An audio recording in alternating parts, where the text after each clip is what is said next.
మరి ఈ సంక్రాంతికి రామ్ చరణ్ గారి గేమ్ చేంజర్ మూవీ వచ్చేస్తుంది. ఇటుపక్క డాకు మహారాజ్ బాలయ్య బాబు మూవీ వచ్చేస్తుంది.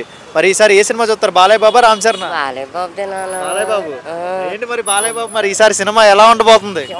సింహంలో చేస్తాడు కదా, అందుకనేసి. బాలయ్య బాబు గారు ఉన్నారు కదమ్మా, బాలయ్య బాబు గారి సినిమాలు చాలా వచ్చినాయి కదా, మరి ఆయన మీకు నచ్చిన సినిమా, మీ ఫేవరెట్ సినిమా ఏంటి?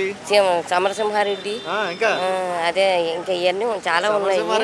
రెడ్డి మరి అప్పుడులో సినిమాలు ఎగిరినాయి మరి కదా, ఏదైనా సరే సమరసింహారెడ్డి. మరి ఈసారి ఎలా ఉండబోతుంది డాకు మహారాజ్ బాలయ్య బాబు మూవీ? ఈసారి ఈ సంవత్సరం కొత్త సంవత్సరం వచ్చేస్తుంది సినిమా. ఎప్పటికైనా ఆయనే గెలుస్తాడు.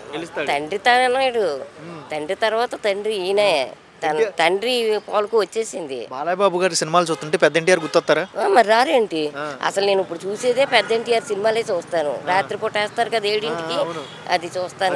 బాలయ్య బాబులో చూసుకుంటున్నావా మనం ఎన్టీఆర్? చూస్తాను. అందరూ అంటూ ఉంటారు బాలయ్య గారు డైలాగ్ చెప్తున్నా కానీ బాలయ్య గారిలో అప్పుడప్పుడు ఎన్టీఆర్ కనబడతారు అనుకుంటాం. అవును, అలాగే కనబడతారు కాబట్టి బాలయ్య చూస్తాను, ఎన్టీఆర్ పాత సినిమాలు చూస్తాను. మరి ఏంటి బాలయ్య బాబు గారు ఈసారి ఫ్యామిలీ పరంగా కామెడీ పరంగా స్టోరీ ఉండాలనుకుంటున్నారు, మాస్ ఉండాలనుకుంటున్నారు ఈసారి? మా చెందుకులే నాన్న, మాలాంటి వాళ్ళకి కొంచెం ఫ్యామిలీ ఉంటే కొద్ది మనశ్శాంతి ఉంటుంది.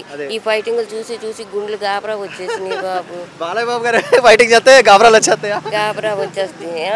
వాళ్ళు ఎర్ర చేసుకొని అఖండాలు వచ్చారు, అఖండ చూసారా?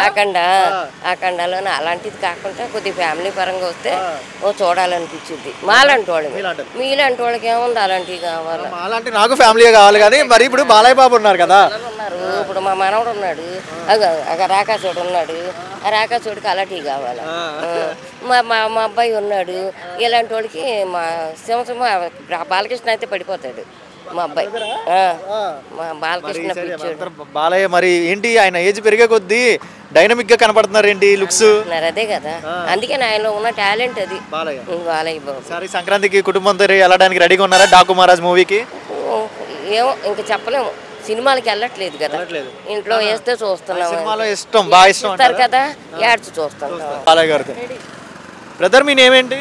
రేణు కుమార్ అండి. ఓకే, ప్రజెంట్ ఇప్పుడు డాకు మహారాజ్ బాలయ్య బాబు వచ్చేస్తుంది, ఇటుపక్క రామ్ చరణ్ గారు గేమ్ చేంజర్ మూవీ వచ్చేస్తుంది. మరి ఈ సంక్రాంతికి ఏ మూవీ చూస్తారు? నేను డాకు మహారాజ్ చూస్తాను. డాకు మహారాజ్ ఎందుకు బాలయ్య బాబు అంటే లైకింగ్ ఎందుకు? మంగమ్మ గారి మనోడు గారి నుంచి నేను చూస్తున్నాను. అవునా? మీకు one of the favourite movie ఏంటంటే బాలకృష్ణ గారు తీసిన మూవీస్లో మీకు నచ్చిన ఫేవరెట్ మూవీ అనేది ఉంటుంది కదా ఎవరికైనా, మీకేంటిది? లెజెండ్. ఎందుకు లెజెండే ఇష్టపడ్డారు? రాజకీయంగా అది బాగుంటుంది. ఓకే, మరి ఇప్పుడు కమింగ్ టు డాకు మహారాజ్ మూవీలో రాజకీయంగా ఉండాలనుకుంటున్నారా, ఎంటర్టైన్మెంట్ ఉండాలనుకుంటున్నారా, పక్కా లోకల్ మాస్ ఉండాలనుకుంటున్నారా? స్టోరీ బాలకృష్ణ గారు ఉంటే చాలు. అదేంటి బాలకృష్ణ సినిమాలో బాలకృష్ణ గారు ఉంటారు, బట్ ఇలాంటి స్టోరీ ఉండాలి, ఇలాంటి లుక్స్ లో చూడాలని ఉంటది కదా. ఆయన ఉంటే చూసేస్తాం. ఆయన ఉంటే ఏ రోజు చేసినా ఏం చేసినా ఆ రోజు వెళ్ళి కూర్చోవాలి థియేటర్ లో. అంతే అంతే అంట. మరి పోటీగా ఉన్నారు, పెద్ద పెద్ద హీరోలు అందరూ కాంపిటీషన్ కి వస్తున్నారు, జూనియర్స్. ఆయన పోటీ ఏంటండి, అంతే అంట. ఆయన లెజెండ్. 4 జనరేషన్ కవర్ చేసుకుంటూ వస్తున్నారు బాలయ్య గారు. ఏంటండి డైనమిక్ లుక్స్ లో కనబడుతున్నారు ఆయన? అంతే, గాడ్స్ గిఫ్ట్ అంటే అంటారా? మెమరబుల్ అంటే. కమింగ్ టు బాలయ్య బాబు గారు, ఆయనలో డైలాగ్ డెలివరీ చేయడం కానీ యాక్టింగ్ కానీ మన థియేటర్లో చూస్తున్నప్పుడు ఎలా అనిపిస్తుంది మీకు? బాగుంటుంది. అవునా? ఆయన ఓకే, మరి ఈసారి వెయిటింగ్ అండి సంక్రాంతికి? వెయిటింగ్. అవునా? మరి స్టోరీ అయితే ఏది ఉన్నా కానీ ఈసారి రెడీగా ఉన్నారు, ఉంటే చూస్తాం. గుర్రం మీద కనబడుతున్నారు లుక్స్ ఈసారి డాకు మహారాజ్ లుక్స్. అవునా?